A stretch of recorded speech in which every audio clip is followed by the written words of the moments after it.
Welcome back, Defenders. Sunday marked the 2-month anniversary of Ukraine's invasion of the Kursk Oblast.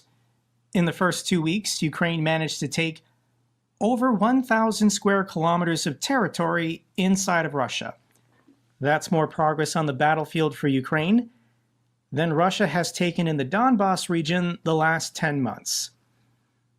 But this was 2 months ago, and we've been staring at this map hoping for some kind of breakthrough or surge in activity, and I don't think it's coming. Ukraine failed to secure the anchor village of Koronevo, and the Russians knew they had to hold this.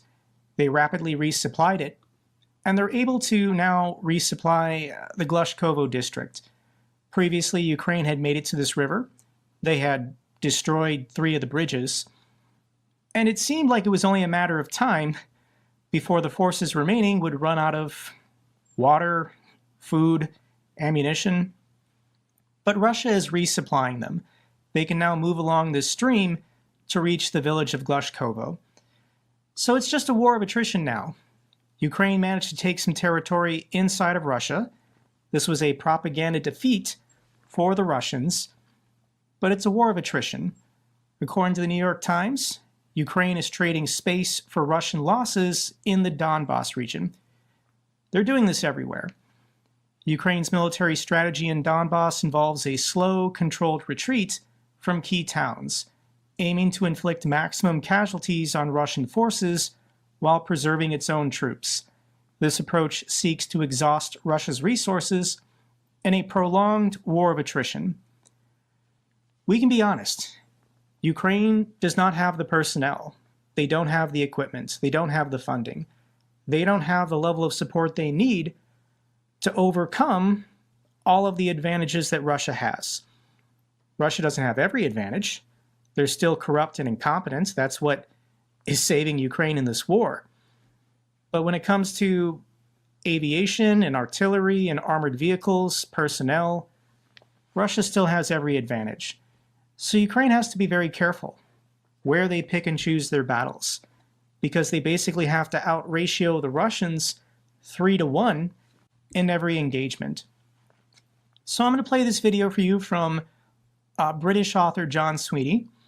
He's a very strong supporter of Ukraine, and he's spent much of the last 2.5 years on the ground in Kyiv, giving video diaries and reports with whoever's willing to talk to him. And I do want to share his video from yesterday because he gives some sober analysis. War Diary Day 956 of Russia's war against Ukraine. Little by little, Ukraine is losing this war. Yesterday, I had breakfast with a Ukrainian journalist, Oles, who just come back from Pokrovsk, who was saying that morale is bleak. How bleak? Sometimes it's like the German army in June 44, but for some units, it's like the German army in January 45. He said that there'd been about maybe 100,000 Ukrainian soldiers who deserted. And at the festival, one of my friends raised this question of people leaving the front line. And the answer was provided by my great fixer, Sasha Alexandrenko, who said, it's because of the lack of equipment, because the Russians have got a massive superiority in personnel. The Ukrainian army needs better Western kit and lots of it, and they haven't got it. So everybody in the Ukrainian army, apart from a very small number of special elite units, knows that if you join up, you won't have proper kit, you won't be properly protected, and therefore people are running with their feet. Now this isn't, it's not going to lead to some kind of collapse instantly, but it is very, very possible.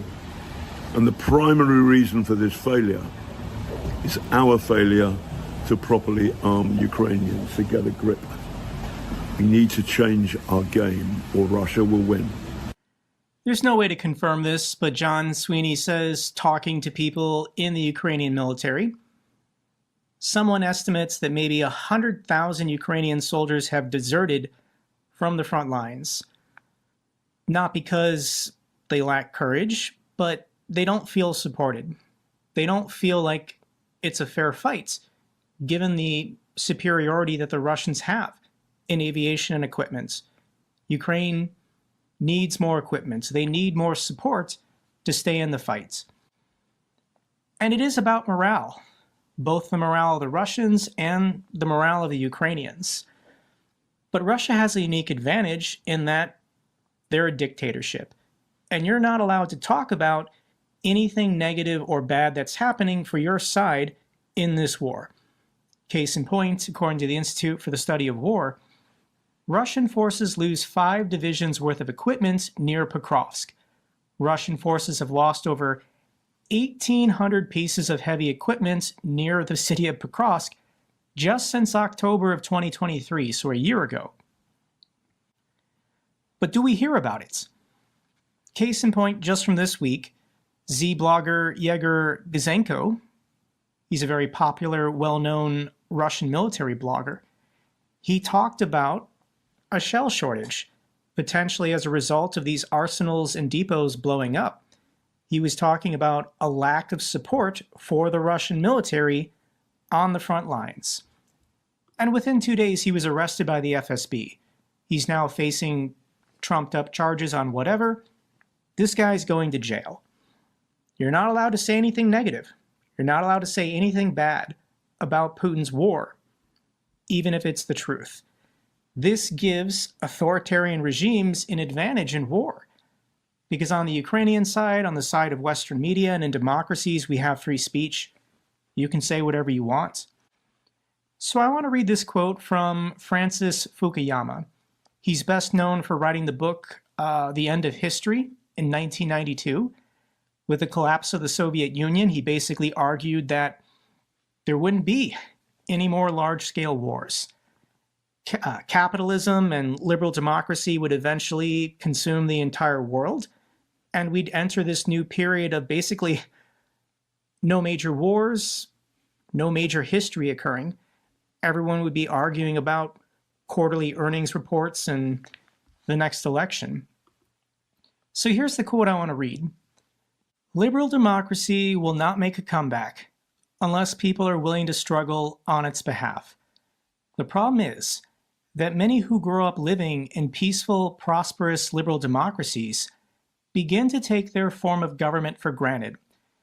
Because they have never experienced an actual tyranny, they imagine that the democratically elected governments under which they live are themselves evil dictatorships, conniving to take away their rights, whether that is the European Union or the government in Washington, D.C.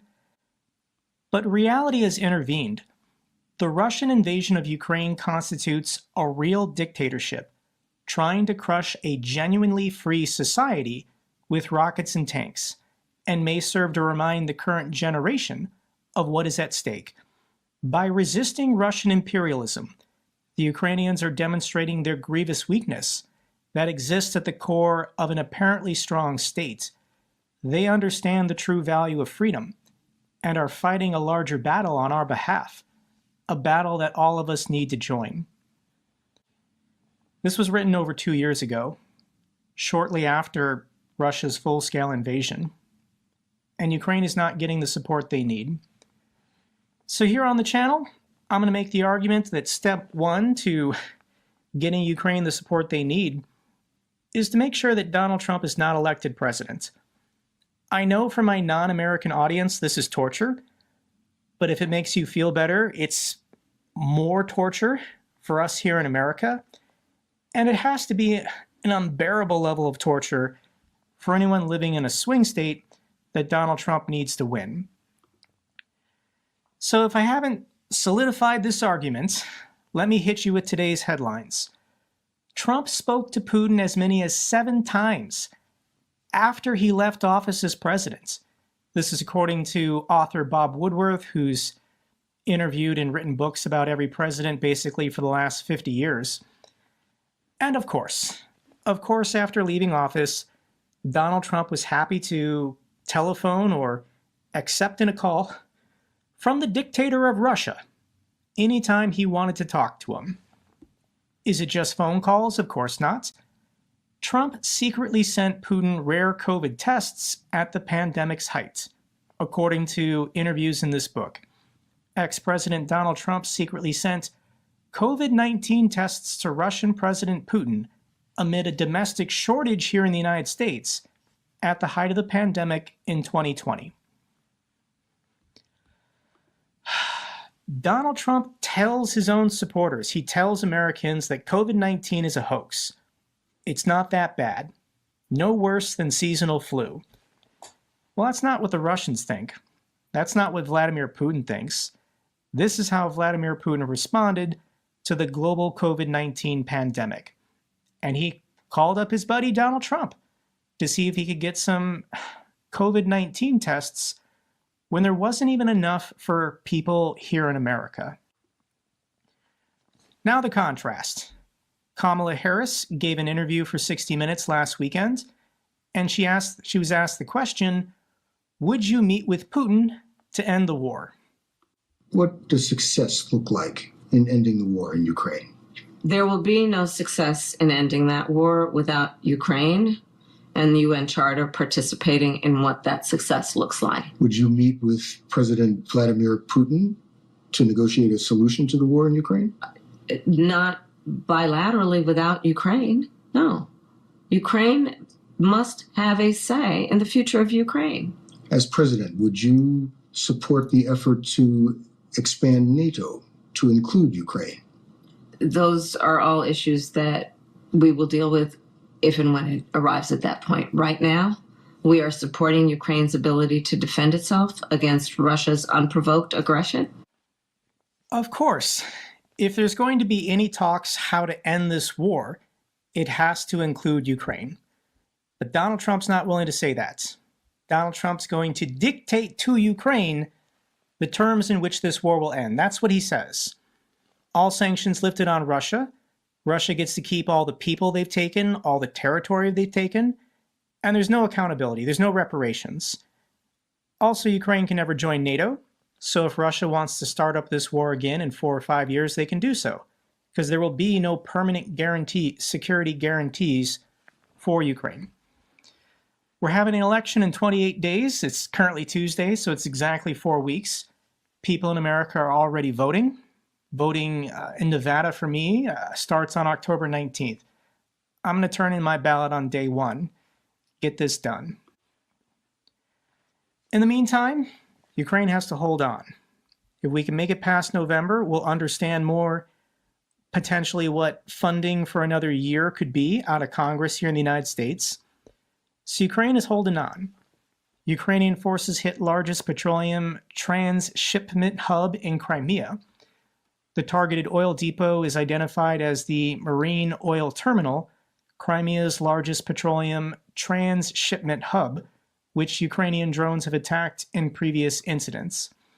This is about 240 kilometers from Ukrainian territory near the port city of Feodosia. And yeah, there's pictures and videos. This is what the oil depot looks like on fire. This is actually a really nice drone video.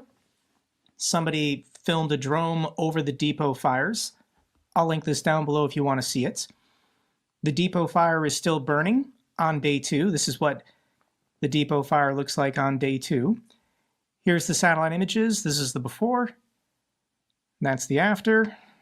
I don't know if Russia's been able to contain it or if potentially more of these storage sites will eventually blow once the fire cooks them. Surge in executions of Ukrainian POWs potentially linked to a change in Russian policy. We got another video of Russians murdering Ukrainians who had surrendered. Once you surrender, you're officially a POW. Ukrainian prosecutor suggested that the recent surge in POW killings by the Russians is difficult to view as an isolated event, given now their frequent occurrence across different regions and different units. It's not just a couple bad apples in the Russian military. The fact that this is being caught on camera so frequently now indicates that this is official policy. There are no repercussions for just murdering Ukrainian POWs. Russia's military command at the highest levels not only doesn't care, they might actually be encouraging this now. So the last video I didn't share because it was up close, like you could see the man's face up close, but this one was captured by a drone from a distance. I'll link it down below if you want to see it for yourself. Residents in Russia's Belgorod Oblast to be paid $31,000 as a sign-up bonus for signing a contract with the Russian military.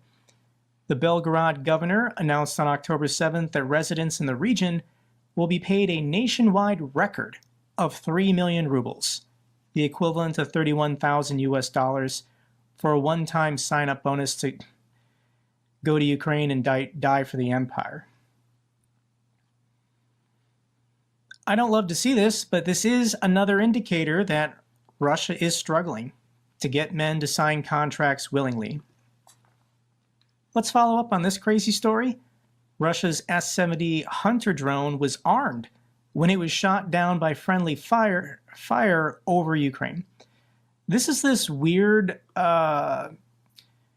autonomous long-range bomber, and Russia's only ever built 2 of them, so there's no pilot in the cockpit. And apparently this thing was deviating off course and non-responsive. Maybe Ukraine somehow jammed it, and the operators weren't able to control it anymore. So as it was flying into Ukrainian-controlled territory, the Russians shot down their own plane to destroy it. And there is a video, I'll link it down below. But the follow-up is that it crashed in Ukrainian-controlled territory anyways. So the Ukrainians are on the ground, going through the electronics, trying to salvage what they can and learn and study what they can. This was a $20 million plane. Here's the clip showing the wreckage and debris in Ukrainian-controlled territory. Подивіться, ось місце падіння російського літака у Костянтинівці. Ось крило величезне. І он, власне, ось так виглядає.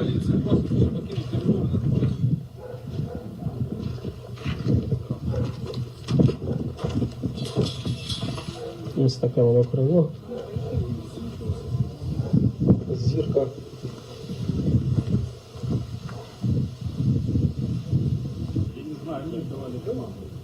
І ось рештки російського літака. Вони тут розкидані, валяються.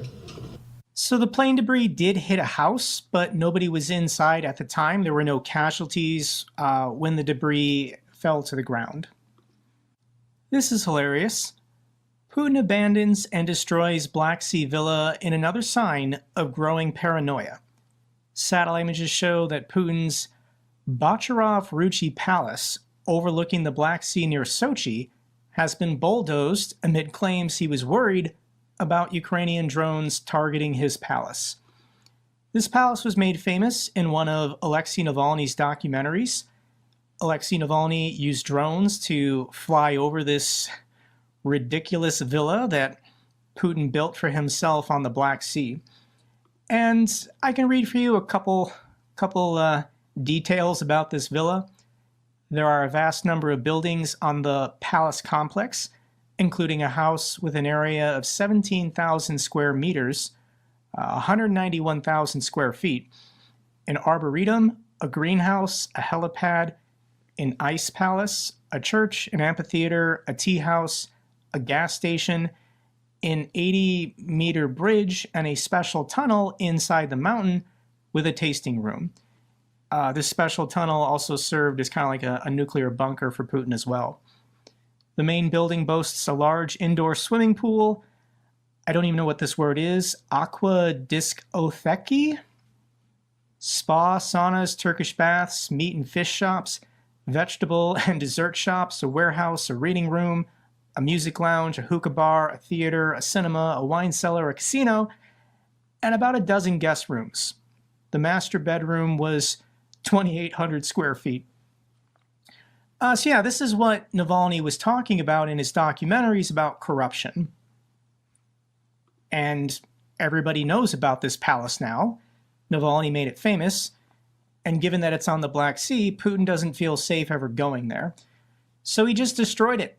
He ordered the entire compound to be leveled and erased, basically. I'm thinking the next palace that Putin wants to build, it might be on the Caspian Sea, closer to Iran. So this brings up a good topic of corruption. And I want to share this clip from Sir William Browder. He's written several best-selling books about corruption in Russia. He's one of the lead advocates for the Magnitsky Act in governments around the world to go after oligarch money and discourage corruption. And I want to play for you this clip. What has been Putin's motivation for this entire war? And Bill Browder has had one message this entire time. What I've discovered over the last 15 years, since Sergei was murdered, is that Putin's Russia is a mafia state, is a kleptocracy. Putin and 1,000 people around him have stolen $1 trillion from the Russian state.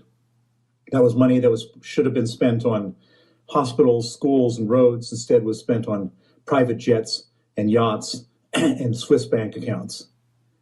That's an unsustainable situation, and the Russian people eventually would have risen up.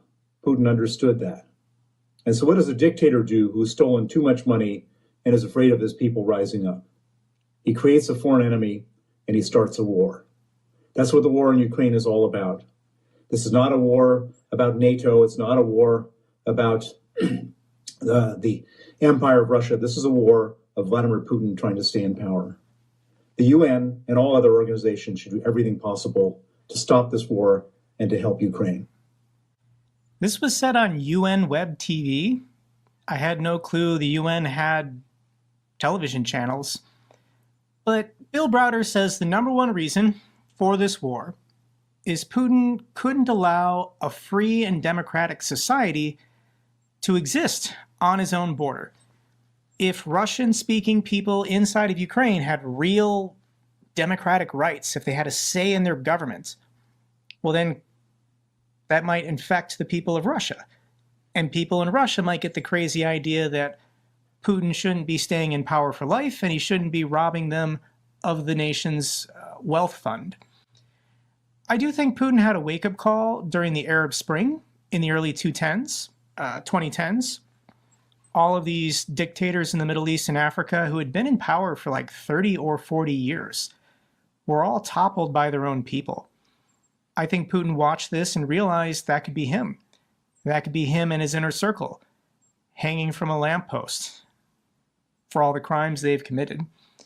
So it's not just one reason, it's multiple reasons, but this is a very strong one. Bill Browder is correct.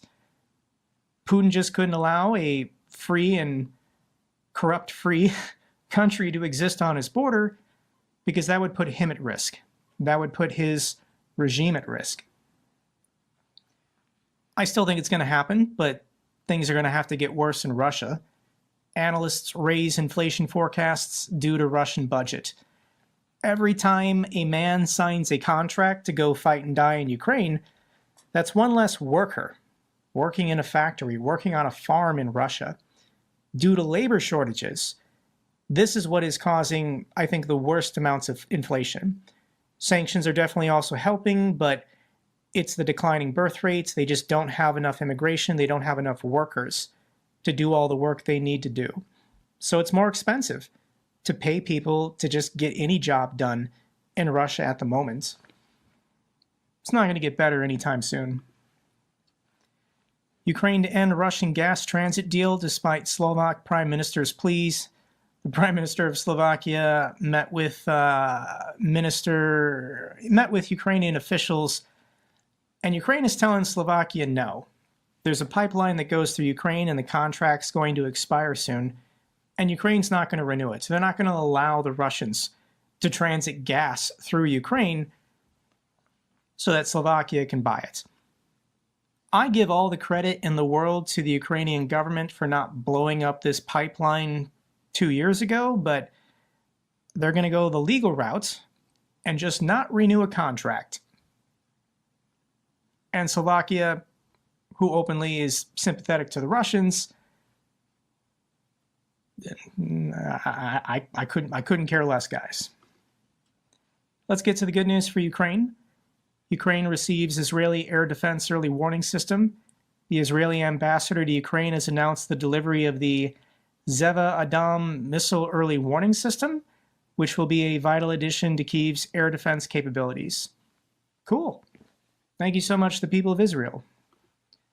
Netherlands pledges 400 million euros for Ukraine's drone initiative. More F-16s coming in the months. Thank you so much to the Dutch people. And the good news, Ukraine has received their initial batch of Dutch F-16s. More to follow in the coming months. Thank you so much to the people of the Netherlands. Final clip I have for you, unfortunately, is not a feel-good one today. I've been watching these clips from U.S. journalist Zarina Zabriskie. She's currently in the city of Kherson, documenting the destruction of Kherson. These videos are going viral of Russian drone operators just dropping grenades and explosives on civilians, on children, on elderly people, on any civilian car moving in the city.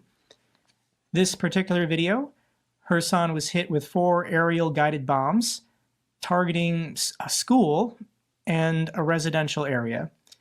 This is Zarina's report. This is a school that was hit on the 7th of October by an aerial glided bomb. This is Putin's birthday, and the city of Kherson got attacked several times first thing in the morning. Shockwave went all over this building and devastated pretty much every apartment in that building. You see the homework assignments, you see the children's pictures, you see all sorts of things that you will see in the normal schools. This is not the first or the second or the 10th school I see destroyed in this country by the Russian bombs, missiles, artillery. Here is a textbook. This is happening on Vladimir Putin's birthday, 7th of October. More devastation, more destruction, more deaths, more injuries, more grief. This is ecocide. This is the scorched earth policy. This is genocide of Ukrainian people. Russia will be defeated, and we're going to have a clearer picture after 28 days. We just have to get through the next 28 days, and then we can start planning and preparing for the next year. I really hope, guys, that this war will end in 2025, but we need more help, and we need to do something to tip the scales to cause greater economic and political turmoil inside of Russia. That's the goal once we get past this election here in the United States. That's all for this update video. Glory to Ukraine, glory to the heroes. If you found this video informative, give me a thumbs up. Best way to support the channel. Comments and questions, let me know down below. I love hearing from you guys. Till the next video, keep defending the truth, keep defending democracy.